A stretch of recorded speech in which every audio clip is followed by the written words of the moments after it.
Now back to the issue in the relationship with the U.S. and Iran, and some are wondering if we are now in a new hostage crisis with Tehran. Iran confirming it has detained a fourth Iranian American. He's Ali Shakeri. He's a peace activist from California. And despite U.S. objections, Tehran telling the U.S. to butt out.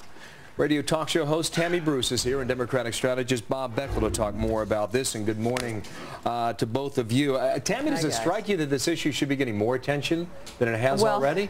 Yes. In part, though, I think Americans in the world now are used to, as I noted last week, tyrants doing exactly what they want in the world. Our response has been, and this is what's fascinating from both Bush and Rice, is giving them the equivalent of a head shake while still hoping that they'll go to the prom with us. You know, Rice has said that this won't affect our talks with them, and we thought things couldn't get worse than what Jimmy Carter handed us almost 30 years ago.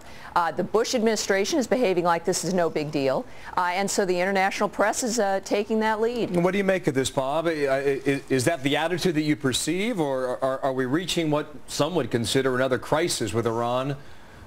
Well, I've got a solution for this. I think we should send Paris to Iran and get in exchange for these that she could drive them nuts. You think they'd go for that? Probably in a heartbeat, but they wouldn't last long.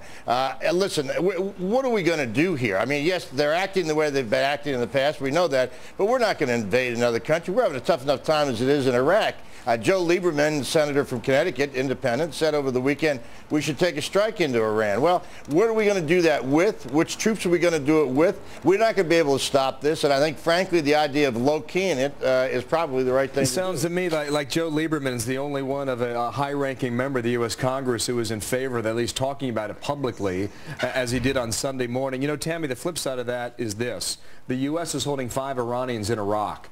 Is this payback for Tehran? Well, clearly, I mean, this is the behavior that would indicate that they want an exchange. The truth of the matter is, while Bob may think that we can just sit this out, we're going to have to respond one way or another, and I'd prefer it to be before there's a mushroom cloud over Jerusalem. Yeah. We're going to be in a pretty tough position having to respond to the deaths of hundreds of thousands of people. Bob, I want to get to the last argument. Go ahead, Tammy. There's two different things, apples and oranges. If we thought that they were near, and if they in fact are near having a nuclear weapon, I don't think I'd be opposed to having a strike on them to take out some of their capabilities. But that is not about 4 hostages. That's about the ability, the capability to take out, it's a combination of things. It's a combination of behavior, and the fact that we still are meeting with them and we're giving them the equivalent of the head shake means that they're going to move on even faster and more aggressively. Tammy, give you a final word. Bob, I got to run. Thanks. Tammy, Bob, we'll speak again. Thanks to both of you.